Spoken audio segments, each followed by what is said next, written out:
Hello, folks. Welcome back to WW2 TV, and I have had a hell of an afternoon. Chrome has locked my camera out. I'm on Firefox tonight. The green screen had to change how that worked. Oh my God, it's been an afternoon. So I've done zero prep for today's show. I had my guest's book out on my desk, and my intention was to read a good 4 or 5 chapters of it this afternoon. I've done nothing. So a lot more freewheeling and freestyle this conversation will be, but John McManus has been on our channel, of course, several times before. I caught up with him in person, which was fantastic after 3 years at the incredible We Have Ways Fest 2 weeks ago. So we'd had day one had already happened this time 2 weeks ago. So what we're going to do today is we are talking about the Solomon Islands, the New Guinea campaign, but we're also going to do a sprawling conversation about kind of the mid part of the war, what's going on in the Pacific, how the ETO has affected things, what the leaders, people like Nimitz and MacArthur and some of the others are thinking about this point.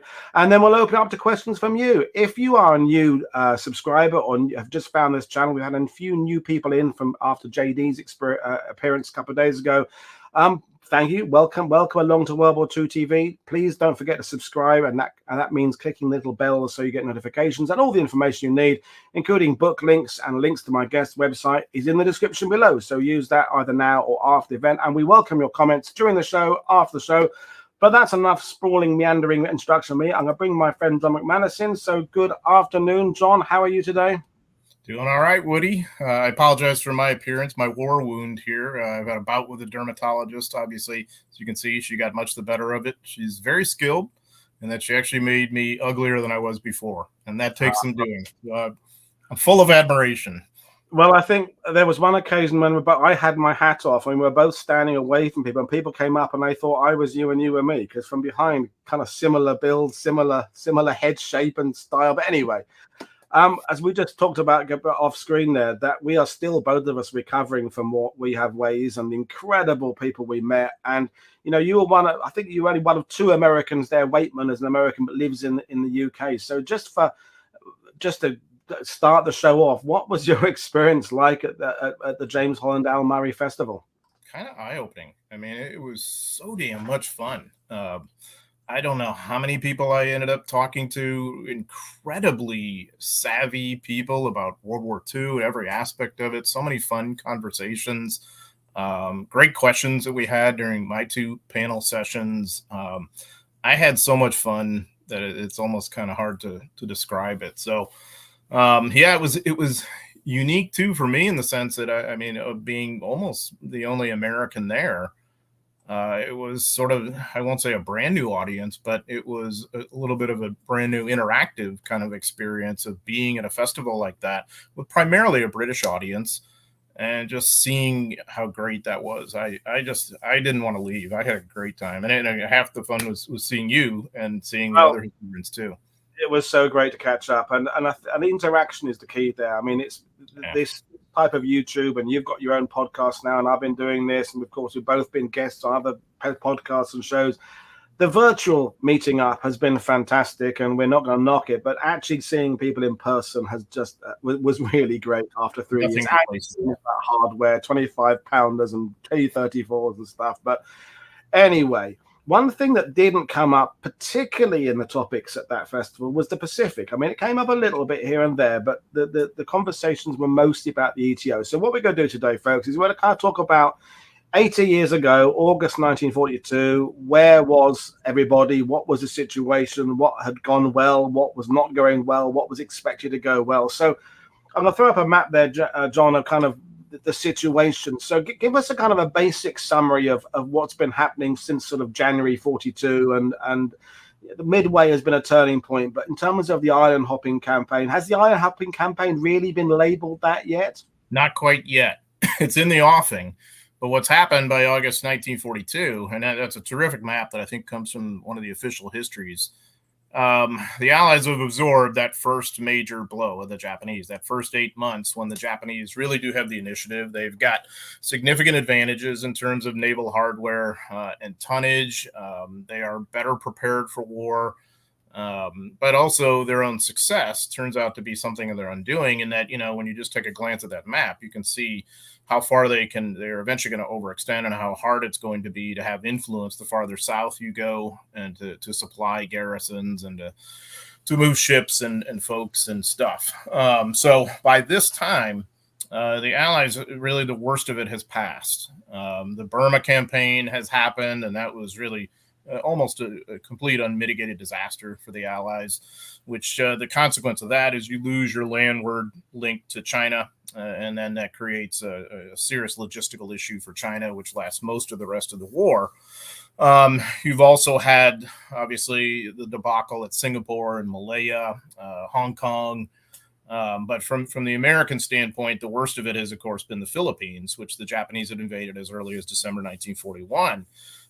That's a unique experience in American military history, in that the campaign is fought by a colonial army, almost a kind of British-style colonial army, in which about 3/4 of the manpower is Filipino. And what really defeats that army is not quite a kind of the Japanese besting them tactically, but the logistics, because the Allies could lose control of the air and the sea, and that's one consequence of Pearl Harbor, in a way. And when that happens, then these guys are going to be logistically compromised. So they're never really beaten that badly in the field, per se. It's just that the army is not able to fight all that well. So all of that had come to an end by June 42, but it also shown a bit of a harbinger for the future for the Japanese, in that you're beginning to see guerrilla organizations and operations. Some of the Americans have gotten away, but primarily it's Filipinos creating their own resistance movement that the Americans are then going to help and foster and work with. So by August 1942, you have, of course, famously, MacArthur has left the Philippines, and a whole theater has been created for him called the Southwest Pacific Area, based in Australia, which you see there. And then a little farther to the east, the Navy kind of controls everything else, from the Solomon Islands chain and up through much of the Allied-controlled Pacific. And the reason this is possible is because of the American victory at Midway in June 1942, which helps even the balance in terms of naval power, and buys time for eventually the Americans to begin sending major reinforcements to the theater. Well, that was a great introduction, and I wanted to kind of tap your knowledge about you said yourself that the Japanese have got everything they wanted, and now they are burdened with the fact they've got everything they wanted, because their empire extends for such a wide area. They've got these logistical issues. What do you think their understanding of what resistance they were going to face post-occupation was? Because the first show I did this week was about the Moro warriors on Mindanao, and how they end up, people up near the lakes there, they kind of ended up almost negotiating a deal with the Japanese. Japanese said, look, we'll leave you alone, because these warriors armed with bolos and spears and stuff had caused such havoc there that they ended up kind of forcing the Japanese out. So we talk about the planning of the Japanese in terms of their carrier fleets and things like that, but had they any conception of all the different places they're taking, from Malaya and Singapore to the Philippines to these other islands, just exactly what sort of resistance they would meet, if any? Did they just dismiss it all as a concept, or had they got ideas? I think in relation to the Philippines, they don't have any idea what they're in for. There's one of the things that really struck me in doing the research for the 3-volume series about the Army in the Pacific. And one of the things I tried to do is really give the Japanese point of view, especially just the average soldier's point of view. There's all kinds of incredible diaries that the Allies captured and translated, the Australians and the Americans, what was called the Allied Translator Interpreter section. And you really get a sense of how idealistic many of the Japanese soldiers were at the beginning of the war, because they view the war as an anti-colonial war to liberate non-whites in Asia and the Pacific from white colonial edifices. And you can totally understand that. So they think of themselves as liberators. What they don't realize is, of course, their country was just coming as another kind of imperial conqueror. And this was going to become all too apparent in far too many places, the Philippines being one example. So when a lot of these guys come to the Philippines, they have the idea that the population has been restive, wanting to get rid of the Americans. And of course, this was true of some. And the Philippines was about to get its independence. It was scheduled for 1946.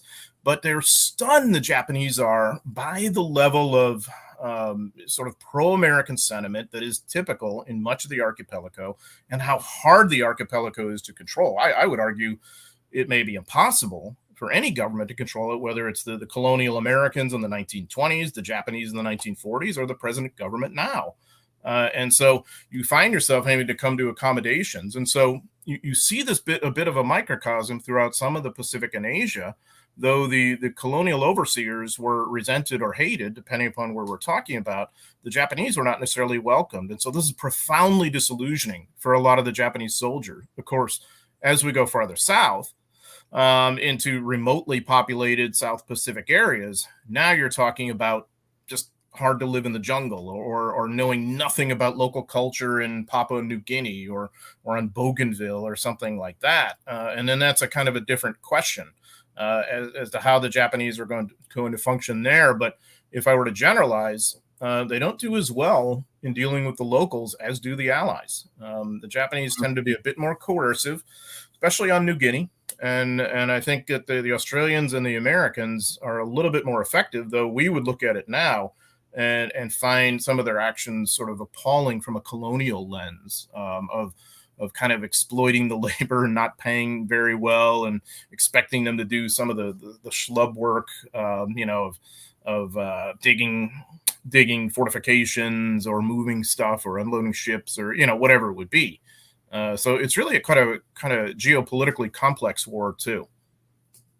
Well, that leads me to my next question, and we can open these discussion points up later on. And this ties with some other shows this week, is that the Burma campaign. I mean, you summed it up. It's been a disaster.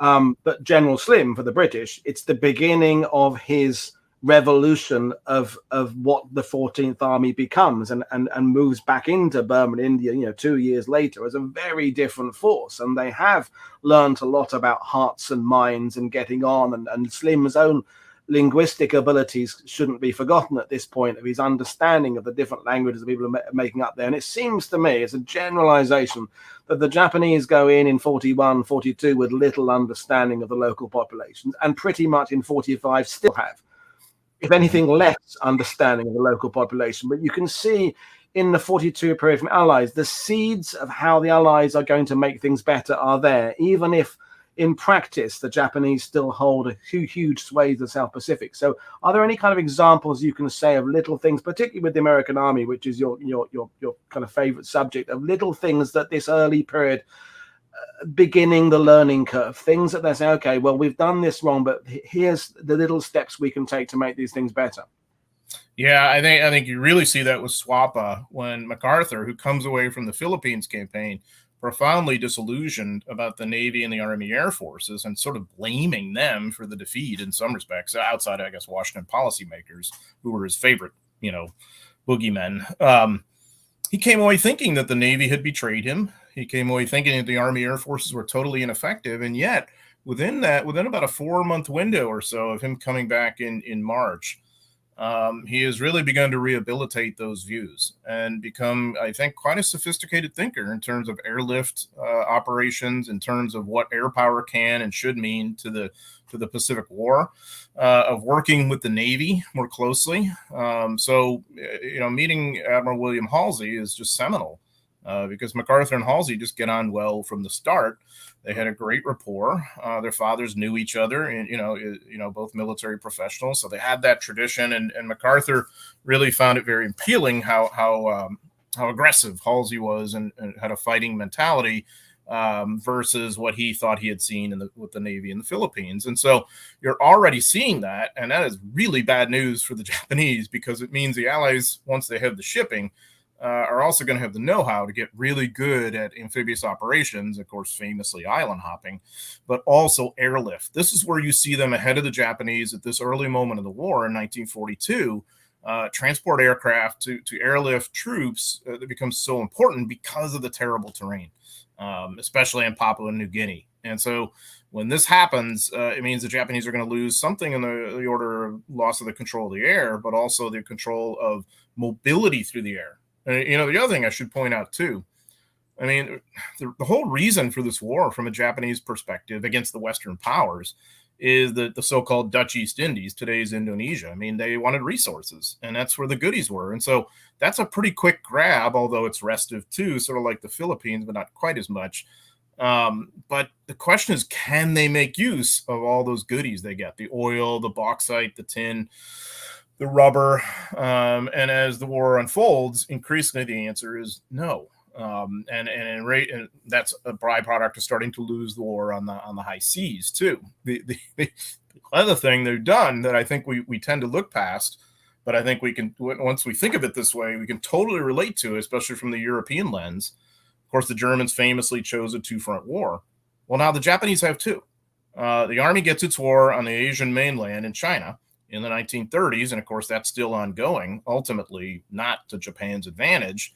And then the Navy gets its war in the vast Pacific against the Western powers and access to those resources like you see on the map there. That's, of course, what this is all about from a Japanese perspective, and it's just simply too much. So you're already seeing by August 42 that kind of overextension that sort of manifests itself in the South Pacific, with the Japanese beginning to lose some level of influence and, of course, time being on the Allies' side. The last point I'll make in relation to the war in Asia, and I also think this is overlooked, and I think it's very unfortunate. The first Burma campaign, the people who paid the worst price for the first Burma campaign were not necessarily the Allied military personnel, though it was bad enough for the average Chinese soldier, the average Indian British soldier, the tiny few Americans who were there. It's really those Indians who had made lives in Burma. Basically, as the British had sort of outsourced imperialism and had created a kind of an Indian overclass in Burma, and they're trying to get out. And they die in the tens of thousands in the wilds of Burma and those sort of borderlands between India and Burma. And it's just so horrific. Entire families were dying there, even as the Allied military forces are retreating. And it's quite macabre because later on, when the Allies start to come back, like 1943 and 44, some of the Allied military personnel find the remnants of those who had died in 1942. It's just so horrible. But World War II has so many of these horrible human tragedies that it's almost hard to just wrap your mind around each one of them. And this one, I think, is just hardly known at all. And that's why, and thank you for that, that's why, your trilogy, which is theoretically about the US Army, of course, the rabbit holes are China and the British in Burma and the Indians, because you can't separate them. And I think we've talked about it before, the revolution in the studying of the Pacific theater and India and Burma is the inclusion, frankly, of the non-white personnel there, the huge numbers there. So just for those who perhaps don't know, because I end up, when I have conversations about China, the people come, oh yeah, China, like they need to be reminded, myself included, that China was involved in World War II. So I know we talked about that, I think the last time you were on, how important it is to bring the Chinese war into this, because as you said there, the two-front war the Japanese are facing, which perhaps isn't how we thought of it 30 and 40 years ago, because we just didn't think about the Chinese war. But I'll throw the map up there of the it includes China. So what's the summary of events in China in 1942? Where are we in August 42? Where in that campaign? Right, from the Chinese perspective, they've been fighting this war, from a Manchurian perspective for a decade, because the Kuomintang Army has started to do its frisky thing in 1931 to basically take over Manchuria as a kind of de facto Japanese-controlled colony. And that's really not a Tokyo thing. That's a Kuomintang Army thing. And then, of course, famously, you have the incident of the Marco Polo Bridge in July 1937, which does create not declared war, but an all-out war between China, nationalist China, with Chiang Kai-shek, and Imperial Japan. And so that's been raging for the better part of almost 5 years by now.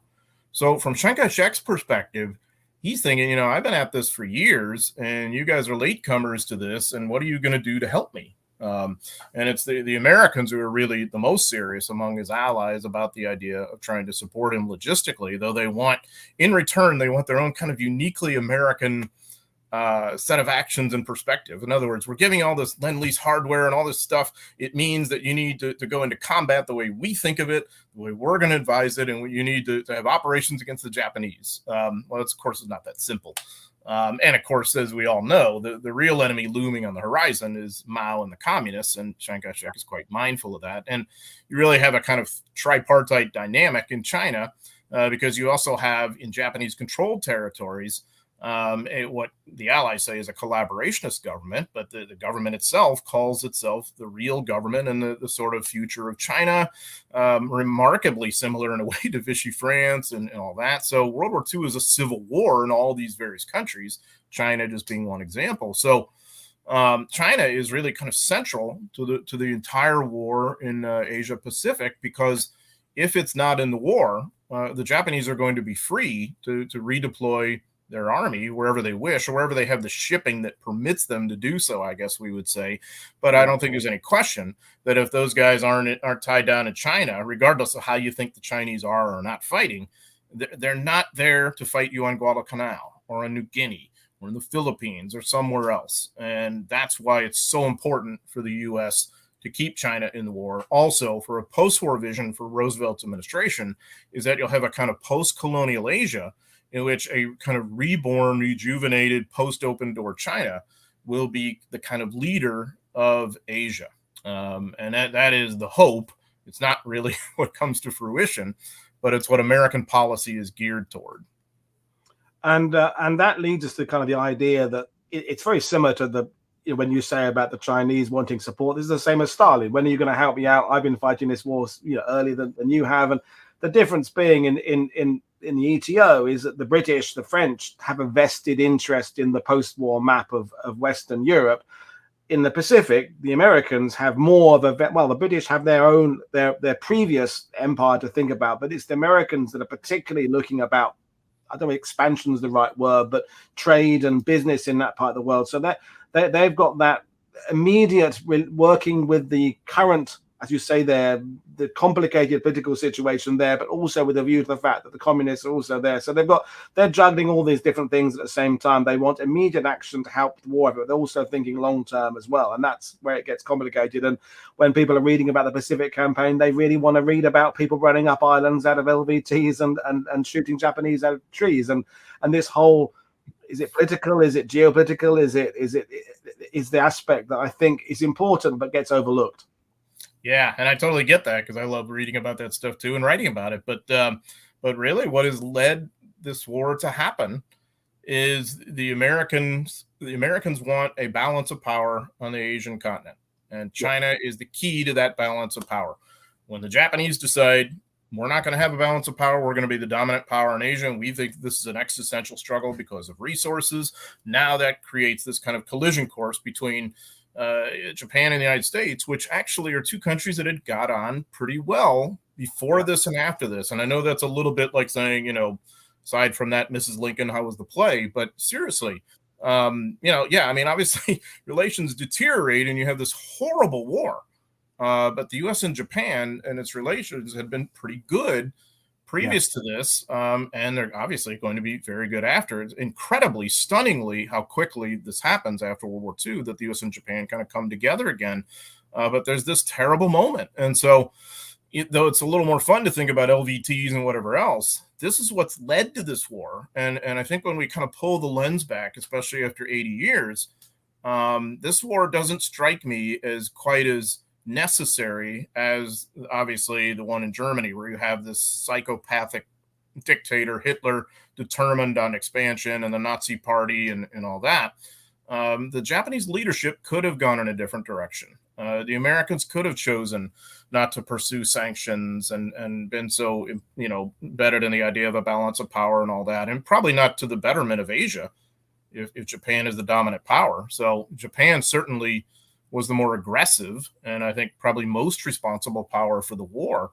But I don't know that there's this quite the same level of maybe inevitability as you see in Europe. What really struck me, especially having kind of waded through this through this massive war that's fought over 1/3 of the world's surface of ocean and island and continent, is just how profoundly tragic and sad it was, and really how similar American and Japanese soldiers were in so many of their outlooks, though certainly neither thought of that way in the 1940s during the war. Both seemed quite alien to the other. From the perspective of a historian who wasn't there, they're so similar on so many levels. Wow. And that only, to me, just sort of adds to the human tragedy, this whole thing. That's a really interesting point that I will have to go away and reflect on. But so summer of 1942, we are now aware of what happened next. We know, broadly speaking, the sequence of events. We know what island invasions happened, but how much, if any, was there a crossroads in terms of decision making for perhaps at the presidential level or the command areas? Midway, as we said, has been an incredible success. It kickstarts the idea of focusing on the ETO a little bit, because there's a pressures off a little bit in the Pacific. The public have had their victory that is sort of revenge for Pearl Harbor. Certainly that's how some of the people in the USA would see it that way. So there can be a focus on ETO. But is there a difference of opinion between perhaps Churchill and Roosevelt and within the American High Command about which direction to go geographically and in terms of strategy in the summer of 42? Yeah, for sure. I mean, of course, the Churchill and the British are always worried that the Americans are going to get more interested in the Pacific First strategy, because, of course, that's how the U.S. gets into the war. And as you mentioned, the American public were understandably outraged about Pearl Harbor, and they wanted their evens, and they wanted Japan to pay. And that makes total sense. So, yeah, public opinion was kind of skewed more in that way. So the Roosevelt administration had to massage that a bit, because they felt very strongly that geopolitically, Germany was the most dangerous enemy, and they felt Europe was the most vital area. Now, of course, Douglas MacArthur sees things very differently. And yes, and it's true that he's somewhat myopic in his views, but also, I think to some extent he's been proven right in arguing that Asia and the Pacific were going to be seminal to the American future, on a lot of levels. And I think he was frustrated as he felt that those in Washington, D.C. didn't quite grasp that. And so MacArthur becomes the kind of darling of what was called the China lobby in this country for a long time, that idea that China's future is inextricably linked with America's future, and that the two will kind of remake and reshape a post-colonial world. The China lobby had a kind of proprietary view over China. It sort of patronizing in some ways, but also very, very uplifting in some ways. So MacArthur kind of is pushing back against that Europe first narrative. And of course, he's politically potent enough that the Roosevelt administration cannot afford to ignore him. And of course, they don't want the Japanese to continue their advance and menace Australia and all that.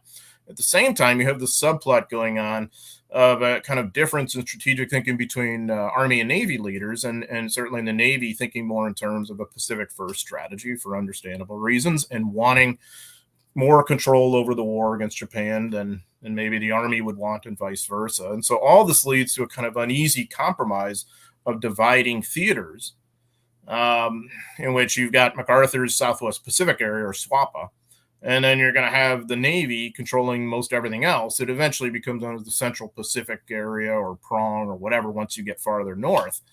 But in this earlier part of the war, it means that from about the Western Solomons through, Australia and New Guinea, that's MacArthur's bailiwick. And then to the east, it's going to be Halsey's bailiwick, or whoever happens to be in charge operationally from the naval side. And you have this kind of uneasy kind of dual theater for the rest of the war, because there's no way that Admiral Ernest King, the chief of naval operations, is going to allow MacArthur to be the one theater commander and control naval forces to that level. And of course, the Navy has to realize that and I think this is so overlooked, that the Army is going to be so vital to winning this war. That's why I wrote the series, because this is an incredibly overlooked Army. It's the third largest Army this country's ever sent overseas to fight a war. 1.8 million soldiers served somewhere in theater in the course of the war. And I'm talking ground soldiers, not even Army Air Forces. So they had to kind of come to this uneasy compromise in DC. The last point, that relates to the British perspective. Churchill was not interested in Burma and all that, because he didn't see China as a great power, and had no interest in the idea of a kind of post-colonial Asia that China is going to help lead. And he wants the British Empire, and so he sees Burma as a terrible rabbit hole that is not necessary. And his main agenda, of course, is to to make sure that India remains firmly in the British Empire. And that's a lot easier said than done. So as we'd say nowadays, there's a lot of balls in the air. Well, there certainly are. And I want to bring back MacArthur to the conversation, because the sidebar, before we'd even really got out of talking about We Have Ways, MacArthur had come up in the sidebar, as MacArthur always comes up whenever there's discussion about the Pacific. And I struggle with really deciding what I think of him. It changes from minute to minute. And you're absolutely right, and that he absolutely loves the Philippines. He understands it. He's got a knowledge of that area that even, you mentioned Ernest King. Ernest King doesn't have the knowledge of that area, I don't think, particularly. But maybe him knowing about it makes him too close to it, that he is unfortunately blinkered by his love for the Philippines. He's blinkered by the fact his son's got the connection there, and his wife there, and marriage, and his personal home, and things like that. So it's both a blessing and a burden. His knowledge and understanding and love for that area is complicated, isn't it? So 80 years on, how does someone like yourself as a historian, trying to be objective, how do you even unpack someone like MacArthur? Because it is, you could just do an entire pull-out standalone volume about MacArthur. Yeah, easily. And it's sort of been done. And it's just what I do is, at each moment, each incident, each whatever, I just try and step back and evaluate him as objectively as possible. And it's not always easy to do, because at times he's tough to live with, because he's melodramatic, and he's conniving, and he's deceptive, and he's willful, and myopic. And at other times he's gentlemanly and a fine strategic thinker, and courageous, and whatever else, and honorable. And so he's all of these things, though in the end he's very troubling on a lot of levels, because, as I pointed out, he runs a kind of sub rosa campaign for president while he's on active duty as a theater commander, and that is, of course, a big no-no in the American system. He takes money from Manuel Quezon, from the Philippine Treasury, this big bonus money. That's not an honorable side of MacArthur. But then again, you see him become this kind of first-rate military strategic thinker. And of course, there's a myopia about him, in that, yes, he's not objective when it comes to the Philippines, but that's totally understandable too. And he's very high-minded in loving the people of the archipelago, and really not in a patronizing way, but in a way that I think that he envisions them having true independent freedom and equality. And, so he doesn't care about race on any level in that sense too. So that's really quite appealing. But also there's a sense about MacArthur that, it's like, well, of course this is the most important room, I'm in it, that's because there's this egomania about him too. And so I think he's got a major blind spot in relation to Europe, and I think part of it is just the resentment too, that his former aide Dwight Eisenhower is the theater commander in Europe, so of course it couldn't be that great, and of course he's not for sending resources there and whatever. And then he has this kind of victimology about him, the idea that Washington policymakers are persecuting him and not giving him what he wants, and that they're working against him behind closed doors. There's paranoia there too. So MacArthur will constantly try to make the point throughout the war that he's doing more with less. This becomes really quite embarrassing by 1944, because by the time he invades Leyte that fall, he has the second largest concentration of American ground combat forces on the planet, behind only Eisenhower in Northern Europe. It's an enormous army that is almost kind of eclipsed what you're seeing in World War I. So he's going to have plenty of resources, but it takes time, because the U.S. is not in good shape at the beginning of the war. So relative to the global war pressures, I think he gets a decent amount of resources once he's in Australia, and once time goes on, especially in terms of naval and air resources. And he gets first-rate commanders to work with. I mentioned Halsey. I didn't mention Vice Admiral Thomas Kincaid, Rear Admiral Daniel Barbet, who arguably is the Navy's leading thinker in amphibious operations. But most notably, he gets Lieutenant General George Kenney to command his strategic air forces. And Kenney is arguably the best aerial commander of the war, certainly from an American perspective. I think he only has competition maybe from Curtis LeMay, who also has that kind of tinge of ruthlessness about him. Kenney is a different kind of animal in that regard. So, yeah, MacArthur's endlessly fascinating. he then, but and I think what you said there, he's got a modernness about him in that that victim card he plays is a kind of a modern thing politicians and kind of do is, while the attention is on him, it's but look, I'm sorry, these people are saying this about me and I've not got this. That's kind of a modern thing, I think, that wasn't particularly of that time. I don't think Montgomery played the victim card. Patton didn't play the victim card particularly, but MacArthur did do that a bit. But endlessly fascinating and endlessly complicated. And if we ever come up with a firm decision about him, it ends all the speculations, ends all the discussion. It's we need to have the MacArthurs because it's you gather a group of historians in a pub and say MacArthur, they're all going to just have something to talk about for the evening and with no decisions being ever made by the end of it. But bring it back to the summer of 42 again. So Guadalcanal, the Solomon Islands, and I think I'm touching on something you said on one of the previous shows, is that you made the point there about the U.S. Army out there being the huge resource it was there, and Midway has taken a lot of the press attention as being the significant event of 1942 in terms of the Pacific Theater. And we're not saying it isn't significant, but there's definitely a sense of everything was going a certain way before Guadalcanal, and everything was going a different way after Guadalcanal, and the same would apply to the Australians and American forces across on New Guinea as well. So summarize where the U.S. Army is with regards to the Solomon Island campaign. So let's 80 years ago, kind of this week. Let's talk about the first week of August.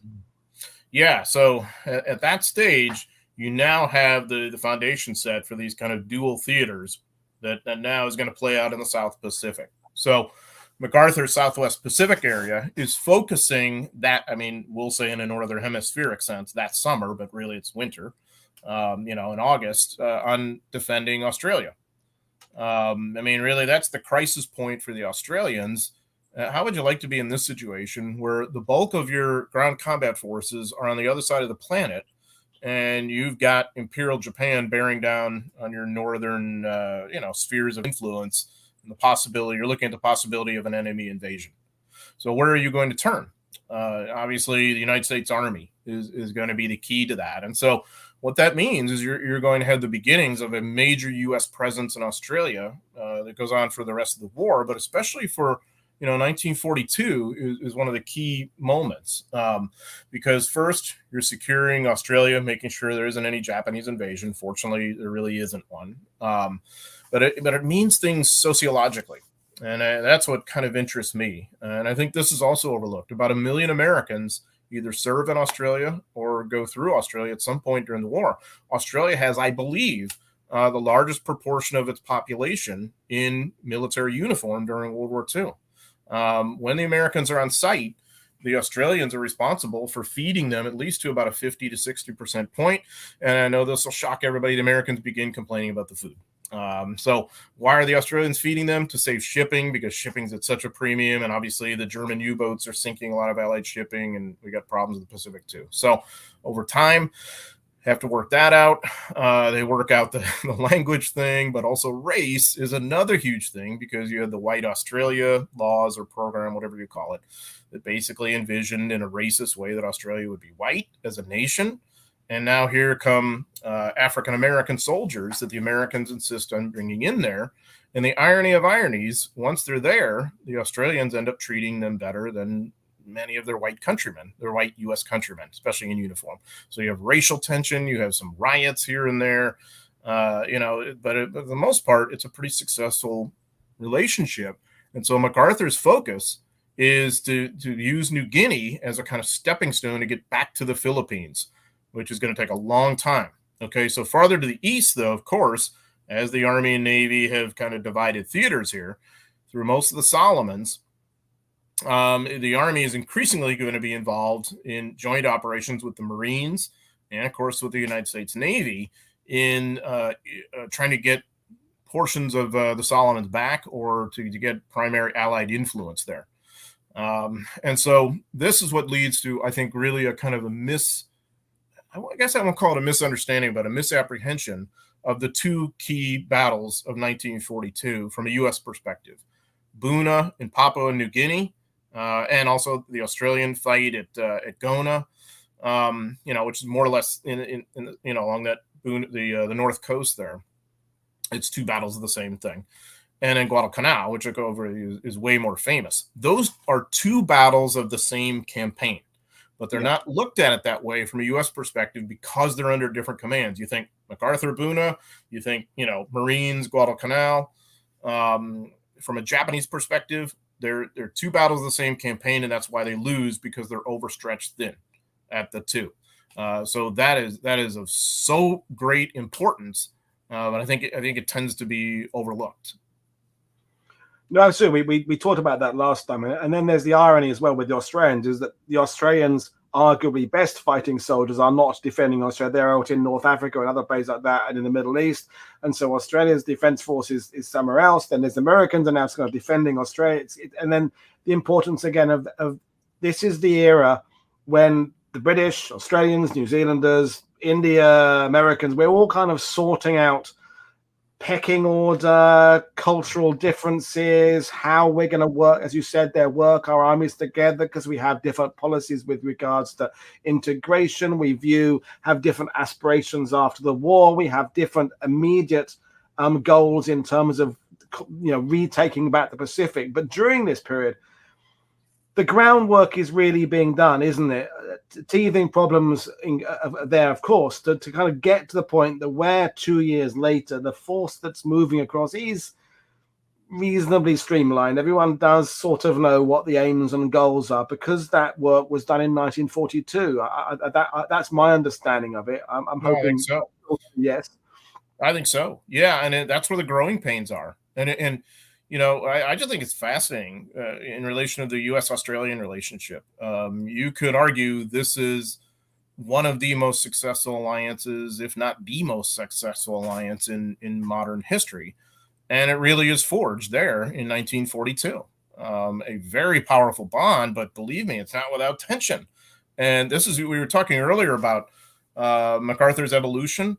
MacArthur initially permits all of this sort of backbiting between the Americans and the Australians, and he permits, especially within his U.S. staff officers, many of whom have been with him on the Philippines and gotten out of there, permits all the sort of really crappy talk about the Australians and their lack of proficiency and all this. And part of it too, this is the really kind of the human part too.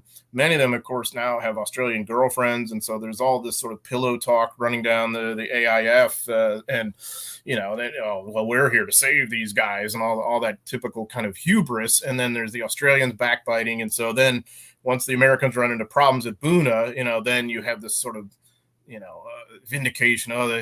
These guys are problems, and the Americans suck, and all that. And so eventually MacArthur is going to figure out that this is an alliance, and that kind of talk is deleterious to the mission and can cost lives. Eventually, he's going to begin to inculcate real ties of respect. And I really think the key person in all of this, especially in the Papua New Guinea campaign, is Lieutenant General Robert Eichelberger, who, once he gets on scene, starts to work with his Australian counterparts, especially Ned Herring, like brothers. And I think this is so important. The Americans, I think, to this day, don't quite appreciate how important and seminal the Australians were in that 42-43 period of the war, in doing much of the heavy ground fighting and the difficulty, and what that meant to Australia, all of the above, So this is also, I think, one of the better sides of the war, where you see MacArthur evolve. Over in the Solomons, you don't have to worry about that quite as much. The Australians are mainly present on the naval side, with some ships here and there, but you're not, fighting shoulder to shoulder on the ground quite as often. Although you've got the whole Coast Watcher thing, and that's another interesting dynamic too on the special operations side. Again, a pretty good side of the story. So I think in a way, Halsey's people are a little more fortunate in that it's a kind of cohesive U.S. force, and really the main tensions there are between the Army and the Navy, the Army and the Marine Corps, the Navy and the Marine Corps, and all that business too. So yeah, I mean, MacArthur's command is quite fascinating, on a lot of levels, but especially from a multinational level too. And what you said there reminds me again of, it's been a recurring theme, and I kind of apologize for mentioning it yet again, viewers, is this idea of us not looking at history from a multinational point of view. It's still taught nationalistic. Michael Veitch, the Australian historian, is coming on in November to talk about his new book on the Coast Watchers, and it'll get a big release in Australia, and he'll go and do the TV round because he was a famous TV actor and comedian in Australia. But I don't expect it'll make the British bookshops. I don't expect it'll make the American ones. I don't expect he'll be invited to go and speak at anywhere outside of Australia. And people like yourself writing about the US Army probably won't get invited to Australia and New Zealand, and we're still stuck in this. Australians, it's Kokoda and Milne Bay, and Americans, it's Guadalcanal and Buna, and never the twain shall meet. And meanwhile, the British in Burma. That's the three. And there's a Chinese doing their separate battle. And of course, as we all know, they're all intrinsically linked. The Japanese, you said, they are treating the Solomons and New Guinea as one big campaign. The Navy forces that are engaging are mostly multinational, with Dutch forces there as well, and what have you. So we need to get out of the habit of looking at it from we're Australians, let's look at what the Australians are doing. We're Americans, let's look at what the Americans are doing. So that's my point on that. So watch out for that show with Michael Veitch coming up in November, folks. But so the US Army, I mean, a daft question, but I think it's important, is in the 50s and 60s, why did the US Army in the Pacific just sort of drop off the radar? I mean, the movies, the Battle Cry, Halls of Montezuma, they were always about the Marines. If they weren't about the leathernecks on the beaches, they were about the leathernecks in the sky. There was the John Wayne films and Robert Ryan, all the bands about carriers. Why did the US Army's role just disappear so suddenly? I think in some ways it's because just the vastness of World War II. There's so much going on in Europe that the Army's doing that, in a way, that's all people could kind of digest. I think it's a sort of a attention span or patience thing, in that some of the Marine battles tended to be quick, like Tarawa. And there are very few exclusively Marine battles in the history of the Corps, but the Battle of Tarawa is one of them, and that's terrible, but it's 3 to 4 days. So it's a quick narrative, and you can see the value of the objective, and it's its own 3 to 4 act play. The other dynamic is that the Marine Corps is really good at preserving its history and telling its history and circulating, because it has to be, in order to have that ethos and continue to exist separately from the Army. That's one of the many things I love about the Marine Corps is the preservation of history, which continues to this day. The other thing is that so much of that Army war takes you into really unglamorous, anonymous places on the planet that we don't care about, really all these years later, like Bougainville or Vella La Vella or New Georgia or Buna for that matter, or wherever it happened to be. I mean, do we have big, we're going to have a big 80th anniversary, party for what went on at Bougainville in 1944? I mean, of course not. That's for Normandy and whatever, so I think that, but also the way the war is fought with incredible, stunning brutality on both sides, but it's a kill or be killed kind of war that kind of presages most of the American wars since, the way America's enemies have tended to fight. And I think that's disquieting. Not that the Marines don't deal with that, but the Army does on a much bigger level. But also what the Army is doing is also a lot of the non-glamorous aspects of the war, the engineering, the transportation, the logistics and supplies, the shipping too. It has its own mini Navy, and so the communications, all these kinds of things you've got to have that the Marines aren't designed for. And the Army is just much larger and more multifaceted. And so that isn't always that fun to look at or think about. But the reason I think it's just so stunning to me is that almost any American can tell you that the Philippines were important in World War II and about what had happened in the Bataan Death March and whatever. What seems to be lost a lot of times, that I think in American popular culture, is the Philippines are the nexus of the American war against Japan. There's 2 major campaigns fought there, and about a third of U.S. casualties suffered there. And of course, the Philippines campaign is to a great extent the Army's campaign in terms of the ground combat. You have the 4th Marine Regiment there, the first campaign, and you have some Marine Air in the second campaign. But in terms of who does the ground fighting, it is almost entirely Army.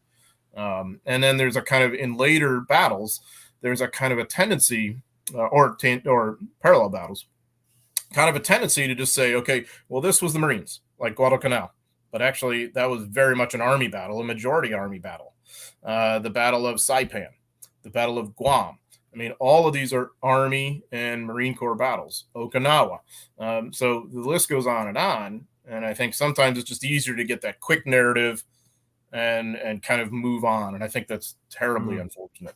And is it also because the Marines were more set up for that go in and do the beach assault and then come out because of their size? And they got, we were talking with whoever I was talking to a couple of days ago about the break the Marines had after Guadalcanal. They're some of them were in Australia for not just weeks, it's months. So therefore, the press corps in Australia, the press corps in New Zealand, they can get these stories of these Marine legends, some of whom have been in the press and the writers, and they can sit down with them and get the photo studies and do the sketches and tell the stories. Tell us how you did this patrol in Guadalcanal. Whereas broadly speaking, the U.S. Army, particularly the engineers and the support, are still in the theater.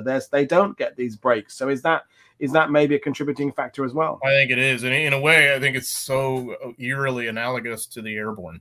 The airborne story, and especially in Europe, where it's like, okay, the 101st drops into Normandy and we can look at Normandy for 30 days and then we're out of it and we're not in this slog for 3 months the way most infantry units are. The army is analogous to those sort of anonymous infantry divisions in Europe or wherever that are just a lot of times in continuous combat, or if not combat, continuous operations. So for instance, African American port companies, they're working on the North New Guinea coast. I mean, what kind of breaks do you think they get? Or African American combat engineering units that are working in the North Burma wilderness to build a road. It's a daily job. It's a daily slog. And yes, sometimes there's Japanese air raids or the occasional snipers or whatever, but it's not like assaulting the sands of Iwo Jima or something like that. So yes, that's part of the Army story too, but also the infantry divisions that are in combat longer than a typical Marine division would be, almost by design, because you have more combined arms. You've got a little bit more of a logistical network set up for you. So a lot of these Army units, the division size or regimental combat team size, not unusual at all to continue in combat for 2, 3, 4, 5 straight months, or sometimes even more. And that is very much like Europe. And it is very much why I think it's easier to just kind of focus on the airborne style. Go in, fight, glamorous battle, you're out. And the Marines tend to do that a little more often than the Army, typically. So you said there about the U.S. Army being, in theater and Guadalcanal, the longer than the Marines. What were the key lessons learned there that were then taken forward? What we just suggested that there's the before Guadalcanal period and the after Guadalcanal period, and we the people watching know the broad sequence of events that follow, but the learning curve in terms of the Army. So I know there are strides being made in terms of aviation, in terms of the B-29 is being developed, blah blah blah behind the scenes, but in terms of just boots on the ground, U.S. Army getting through the Pacific campaign, what do they come out of the Guadalcanal campaign or the New Guinea campaign as well? I should say, treat them as the same. What do they come out of that with? Yeah, I mean, in both places, there's a sense that the Japanese are going to fight to the death. Right. Because I mean, we know that as an article of faith now, but remember, this is 1942, and so most Americans that entered that war not quite appreciating that was the way it was going to be. And of course, that the other thing too is not only were they not going to surrender, that there may be treachery in terms of faking surrender or whatever. And so there's a sense, whether Army or Marines, that you're not going to take any prisoners if you can help it. And it's a constant problem for intel officers through most of the war, trying to get infantry soldiers to agree to take prisoners. And of course, sometimes they do, but if you had seen somebody killed by a grenade or something by a supposedly surrendering guy, you were going to be pretty leery much of the rest of the war. And there's already this kind of, anger over Pearl Harbor. There's racial and cultural hatred there too, and all this business. So yes, there's a lesson there, but also a lesson of combined arms. And this is, I think, where the Marines could learn from the Army, because they didn't necessarily have as much organic artillery or as much of a culture of working with fire support as you pursue offensive operations. And it didn't mean that Marines weren't going to learn that, or that they were somehow stupid or anything like that. There's all these kind of myths. I mean, they weren't jarheads. They were really smart troops, but they weren't always equipped or trained in the same way as the Army. And so I think the Marines learn from the Army. The Army learns from the Marines, too, about good assault tactics, about amphibious warfare, which the Marine Corps, I think, arguably is really the leading military organization on the planet in terms of understanding amphibious operations before World War II. So, there's that. There's a sense of what kind of weapons we're going to need, more close-in fighting weapons, demolitions, flamethrowers that are going to be a big part of this war as it goes north. Those are really kind of the key weapons, because the tendency you see as the war moves north, jungle becomes less important than caves. And so flame weapons are really quite important for caves. The other thing, too, that I think it's a little bit of a myth, that tanks are really not involved in the Pacific War. Actually, they are. You can't get too many into operation early on in these early battles, like at Guadalcanal or Buna. But as time goes on, both the Army and the Marines are going to figure out very, very well how to have platoon and company-sized units parceled out among infantry units, how to work closely, and tanks are going to be a big part of the war, especially as you get sort of into sort of the end of 1943 and deeper into 1944. Also, close air support. The close air support becomes obviously of seminal importance. It's usually why we want an island of one sort or another to capture an airfield, and obviously that has larger strategic implications. But from ground combat, the Americans get better at close air support, and you're seeing the lessons learned at Buna and especially at Guadalcanal, and close-in naval support. At Guadalcanal, the Americans thought they really had it badly in October of 42 when they're pounded by the Japanese fleet. I think they throw about 918 shells at them one night, and it's horrible. But it really pales in comparison to what the Allies are going to be able to do to the Japanese throughout much of the war. So as the war goes on, communications get better to work closer with the Navy and have just a kind of another source of artillery, quite devastating in many of the ground operations. And that's the last sentence you said there is, how did the U.S. Army work with the Navy? Because theoretically, the Marine Corps should work well, because they're obviously logically connected there. But the U.S. Army isn't necessarily connected with the Navy. It doesn't. So how did that relationship? We talked about the relationship between the Americans, Australians, British, what have you. The U.S. Army have obviously got to understand how important the naval aspect is this campaign as well. So are there any kind of key figures involved in the liaison between these two formations that should be given a bit of a mention now? Yeah, I mean, it really is just, it's kind of a staff culture that grows, especially once you see you're getting deeper into 1942. Once you see once you're kind of past Buna, which is mainly an infantryman's fight, really by necessity, that you don't really have the naval resources for it at this point. You don't have much in the way of artillery pieces or tanks or whatever. As time goes on, MacArthur's command gets very good at working closely with the Navy. Admiral Barbet, who I mentioned earlier, is, I think, one of the seminal figures of this whole thing, because he's able he understands a lot about amphibious ops, but he's able to translate and work with division level Army formations to make this happen, to create the staffing.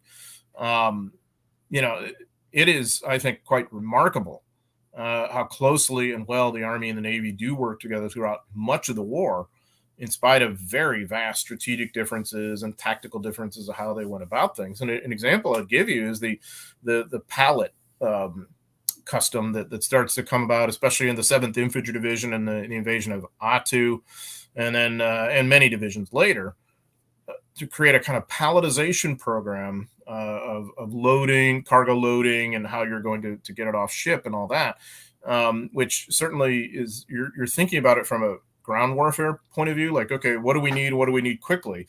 But also you got to figure out how you're going to store it. And so pretty quickly, staff officers learn to work with their naval opposites to figure out the push-pull on this, like how we really can put the pallets together in such a way that we can store them, that we can get to them quickly, very unglamorous and sort of overlooked side of the war that actually is really important, because it means how much can we get on the beaches quickly that supports these combat soldiers, that creates a momentum of advance. Because otherwise we're just going to be sitting there at the beach without enough ammo, without enough food, without enough oil and gas for our vehicles or whatever. And so if we can figure all that out and we do that, it is an enormous advantage. And the Japanese never even come close to this dimension of warfare.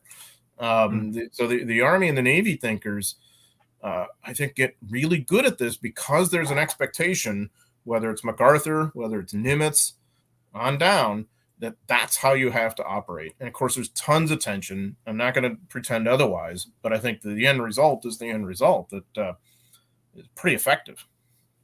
And that was a great explanation. I think that, again, you've led me to another idea of a question, which is the island hopping label that we now talk about this as. There's, I think, this idea that the entire force vacates one island and then hops the complete force to the next island and then hops again the next one. But of course, the logistics is that each place we have taken just then becomes another staging post in the delivery of all the stuff from the USA and Australia and other parts to the next stage. So is that an aspect that is overlooked in that we move on? Oh, well, the Guadalcanal campaign finishes then. We've seized this island, then that finishes there.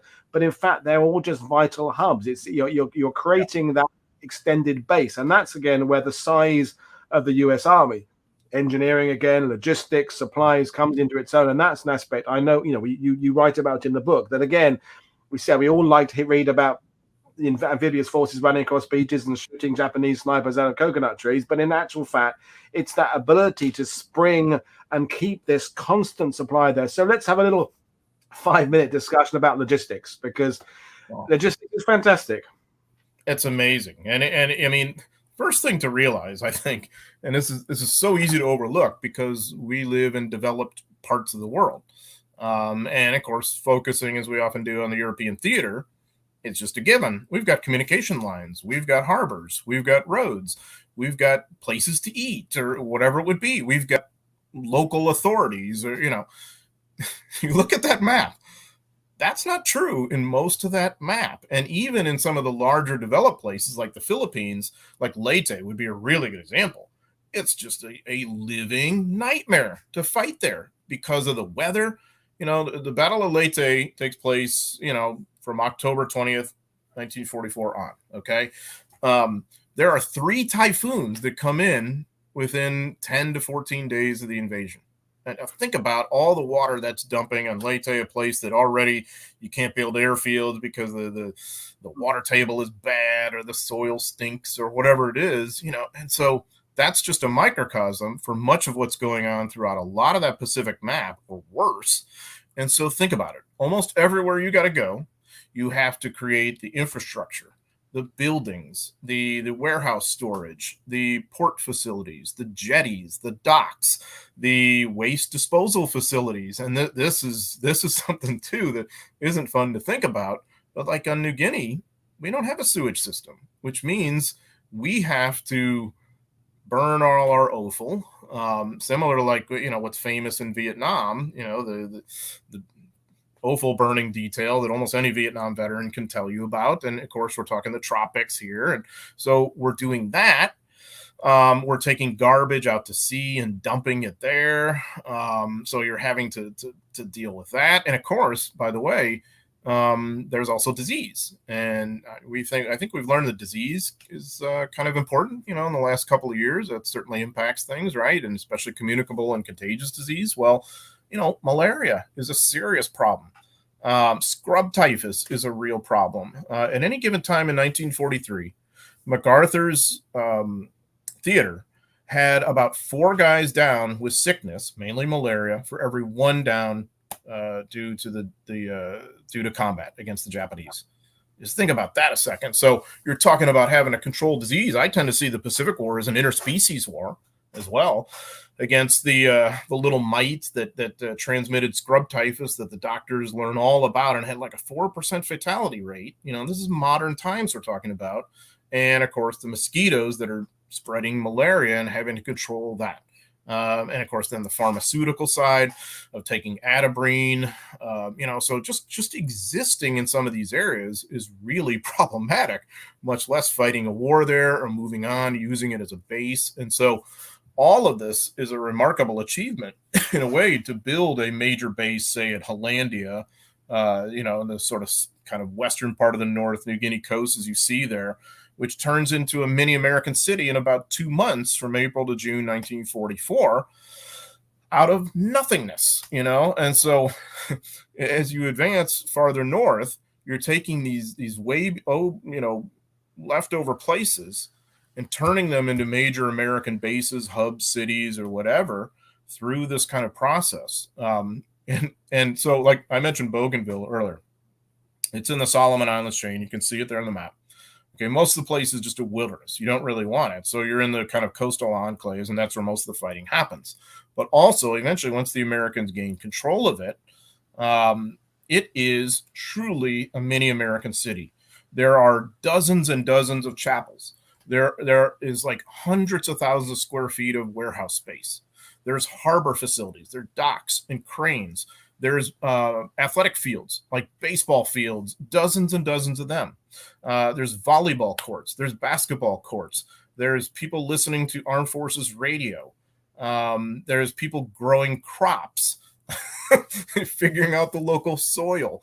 So it's like this. It's like life going on as you would think of it. But having to do all this tremendous sort of civilization style work, but in the context of these military operations. And that is definitely the Army's job. Yeah, and the majority of that work being done by people. You're not taking people away from the fighting part of the army to do that. Whereas the Japanese, we could give examples by 44 of when they should be building bunkers and stuff. They're trying to grow enough crops themselves as soldiers just to eat. There's no one else doing that for them. Bring it in. As we talked about, I think the last time, they're using submarines for transport by, whichever year of the war it is, which is the most impractical way of bringing supplies. So bring us back the idea of the Japanese have got everything they wanted right at the beginning. By the end of 1941, they're pretty much secured if they wanted it. They have no idea how they're going to keep it. They're certainly not in the position where they can build massive great harbors and jetties and supply depots and have engines. They've stretched themselves to a point of almost breaking, whereas the US, the British and Australians are now just harnessing slowly but surely. Our mutual friend James Holland's big war is coming up, and big war is coming their way. And I suppose bringing it back to the summer of 1942 is the Allies have not yet got big war in the theater, but the foundations for big war are there. The aircraft are being built, the transport are being built, the shipping is being, the orders are in, the factories are working, the recruiting is going on, the training of replacement units is pretty much up to speed by now. So 42 is pivotal in that regard, isn't it? Oh, absolutely. And the Japanese are already losing control of that kind of logistical side of the war. And you see this play out at both Buna and Guadalcanal.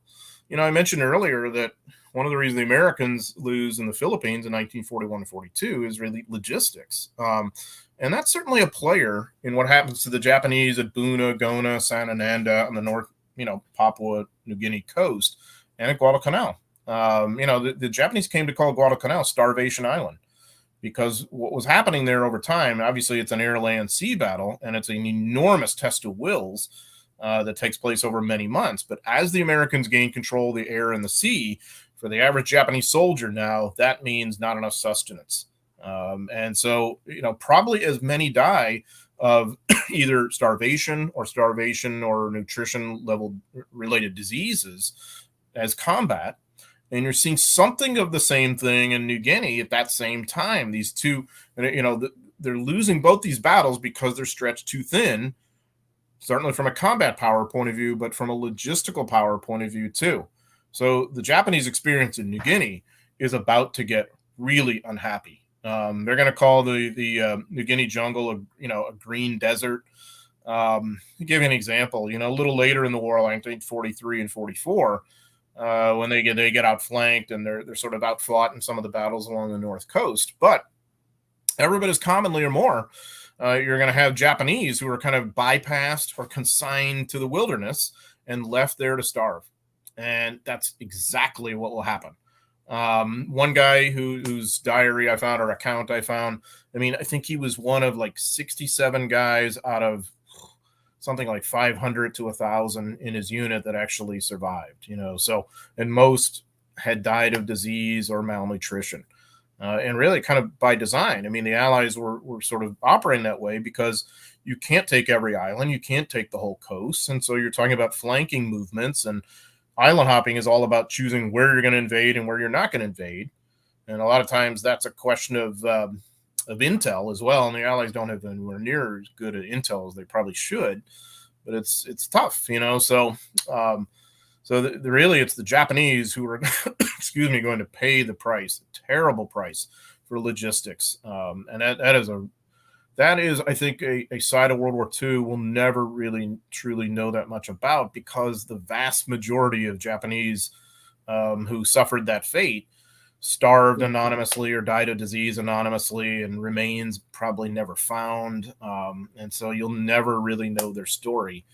But it had to be just one of the worst kind of endings you could imagine. And so, I think the Western tendency, especially in the early years of World War II, was to say, well, the Japanese are built for this. They're from this neighborhood and they know all about the jungle. No, that's balderdash. I mean, they came from a highly developed industrial society, just like Americans did, or Britons or Australians or whatever. And so, no, they weren't ready for this. And it was just as alien to them. And it was just as lonely, just as difficult to be away from home and to think about what was going on back in Japan and how far away you were from your family, and just this sort of alien nature of this place where you'd been sent to fight. And from the local point of view, if you're Papuan, or, you live on one of these islands in the Solomons or something, all of a sudden these outsiders have come with all these powerful weapons and all this stuff. And now your homeland is a war zone. And this is very bewildering for many indigenous populations too. And again, that's a side of the war that I think is hard to document as well. Absolutely, and to bring it back, the fact that we're talking about that summer of 1942. So these things we've just been talking about. Well, I say you have been talking about the Japanese with resorting to having to garden, and if you're a grunt on Buna, if you're an American on Guadalcanal, British soldier, you have no idea of this. As you said yourself, all that the Allies, one of the things the Allies have learned is the Japanese are going to fight to the death for every single island they have. And the lack of intelligence about what's coming ahead is key. I mean, sure, later on we start sending in the Alamo scouts and we start knowing what's there, and aerial recon gets better and wider and the ranges get greater. But what level of optimism is there in the summer of 42 that the corner has turned? I mean, on the ground, I mean, we know Midway's happened. We know that the naval planners are kind of breathing a sigh of relief. But if you're, I don't mean at the MacArthur level, I mean kind of, regimental commanders, divisional commanders in theater, where do they feel they are in this? Do they feel like they're halfway through? Do they have a sense of turning a corner, or do you think that's... No, I mean, for them, let's say we're soldiers in the 32nd Infantry Division in stationed in Australia and soon to be fighting in Papua New Guinea.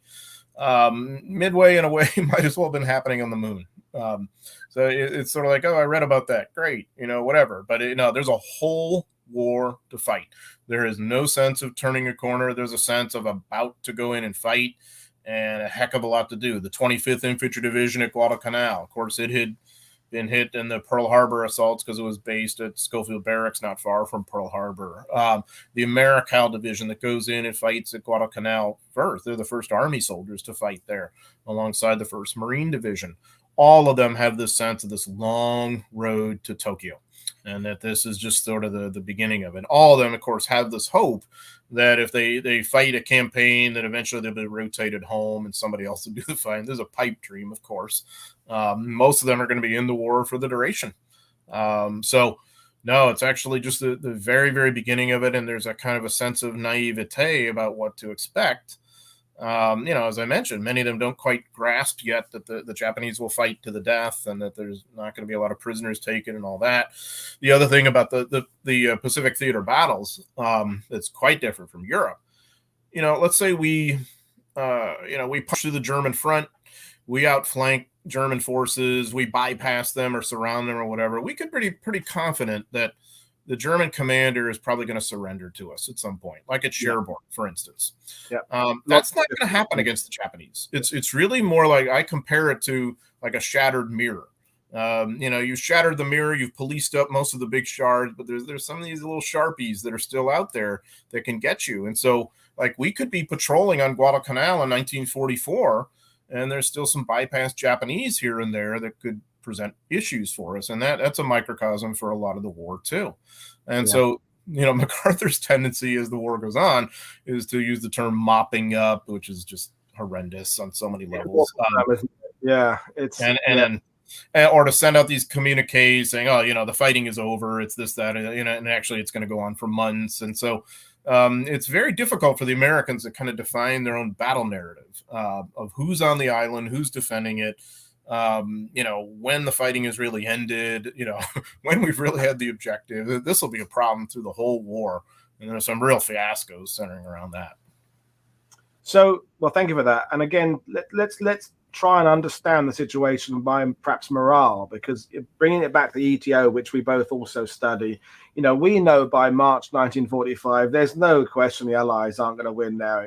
Everybody's pressing in on Germany now, and yet that's when desertions are going through the roof. That's when problems of attitude, almost mutinies within the American Army and British Army are happening, because, again, if you're a DI at the front, you're just seeing an enemy that will not die, will not lay down and die. I mean, the wounded animals. So is there any data about the morale of the US Army in 42? They're talking about malaria taking 4 out for every 1 in combat. What about desertion? What about people refusing to fight? What about self-inflicted wounds? There's a real problem, especially on New Guinea, especially as you transition 42 to 43, and you've got more Americans on New Guinea at that point, especially more in support roles and all that. There is a really almost kind of dark and kind of troubling undercurrent of depression and melancholy and sexual dysfunction, all kinds of things that are going on. I can't necessarily give you a kind of statistical read on it because the records don't always have that. Yeah. But I don't think there's any question but that there's combat fatigue problems. There's disease, of course, too, but there's just sort of morale issues. You can see it in the letters. You can see it in the anecdotes. For instance, the 503rd Parachute Infantry Regiment, which is at that point the only combat airborne unit in theater, had a jump at Nadzab in September 1943, and then soon thereafter, the commander commits suicide. So there were suicides, which you can document to some extent, and I did find that. There's a serious problem with alcohol in some units. This is just kind of staggering to think of. In some units, not only was it a problem to have a majority who were sober, but it was a problem to find at any given time a majority who were sober enough even to stand up. Wow. By the definition of reports that I've seen. In other words, they're like, about half our guys right now are not only intoxicated, but they're so intoxicated they can't even stand up.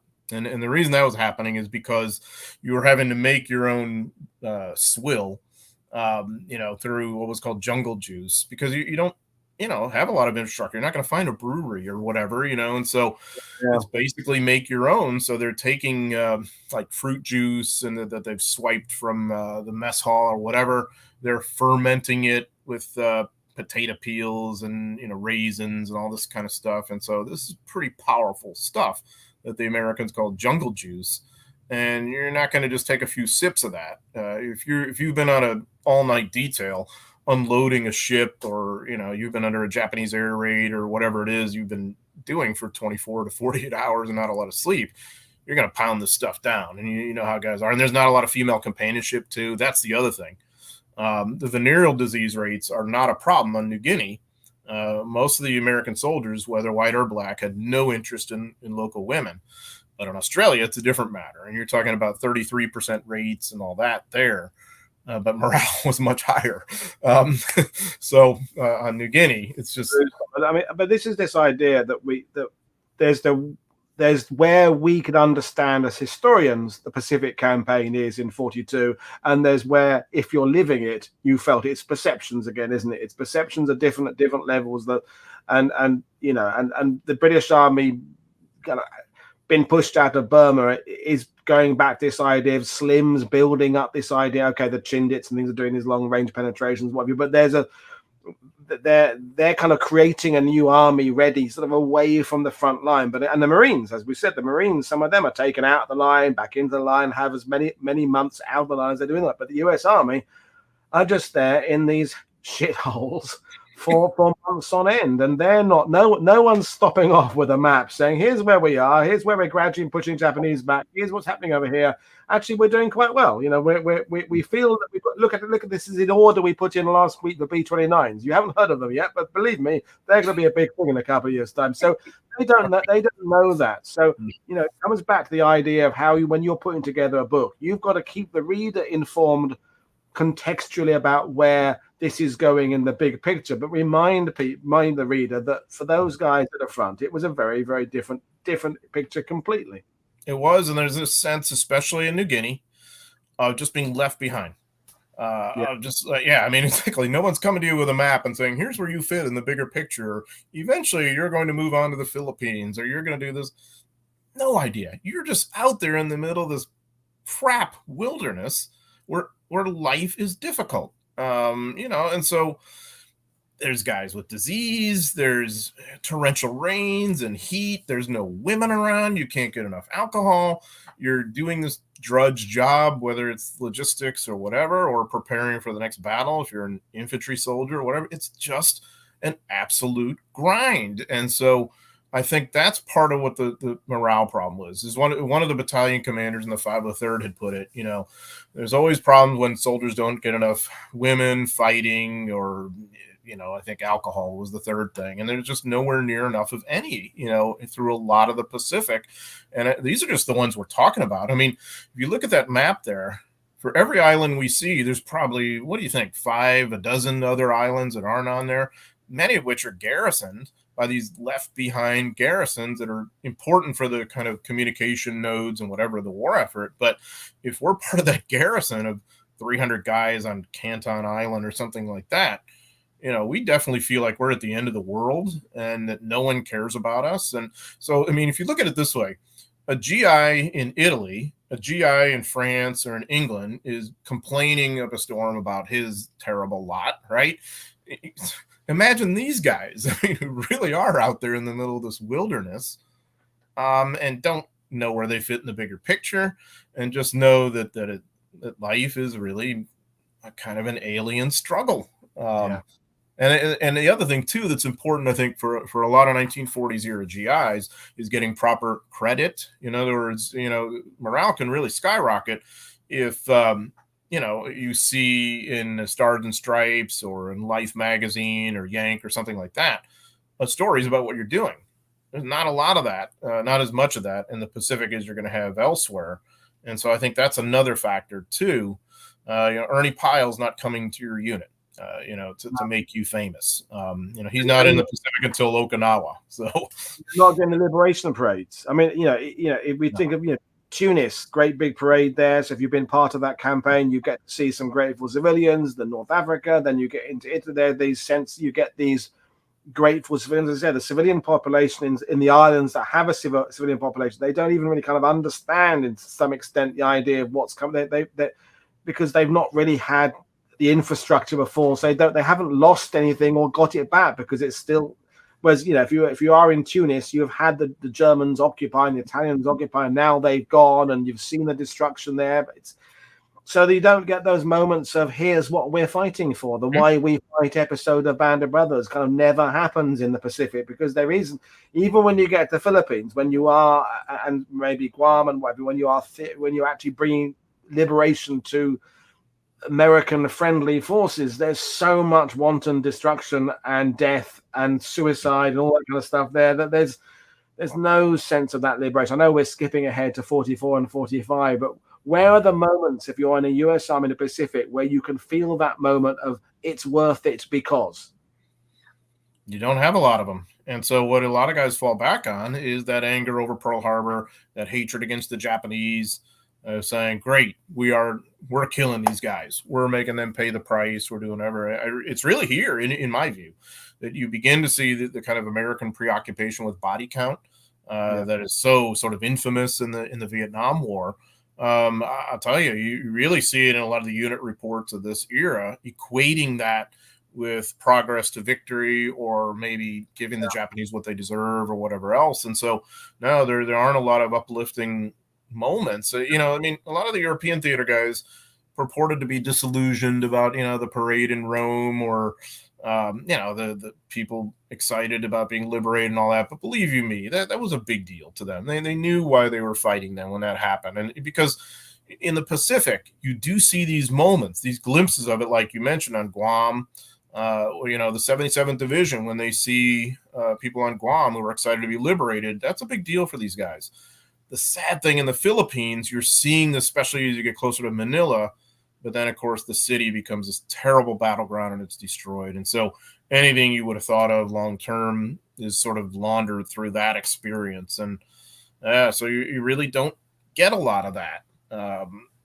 So the war is just not that kind of uplifting band of brothers kind of thing, especially for us all these decades later. It's a preview of what's to come. Because I think that when we look at from a combat historian perspective, the nature of the fighting is incredibly similar to Korea, to Vietnam, to the 21st century wars. And I think it's been no accident, too, that almost all of our wars have been somewhere on the Asian continent ever since. And so the World War II in the Pacific has given us sort of that harbinger, and that's not always that easy thing to wrap your mind around.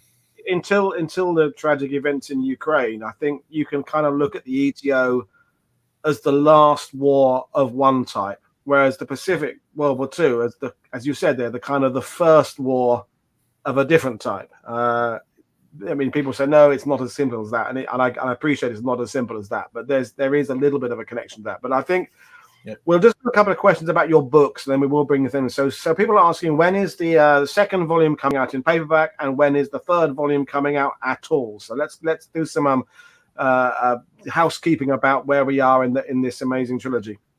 Yeah, the second volume, Island Infernos paperback, I think will probably be next spring, I think. And the third volume will be entitled To the End of the Earth, U.S. Army and the Downfall of Japan, 1945. And I think probably a 2023 publication date. We don't know specifically when yet, but that's just tentative right now. I finished up what I hope are some of the last revisions about a month ago. And so, obviously we've got some production work to do on it and whatever else, but it is nearing the finish line.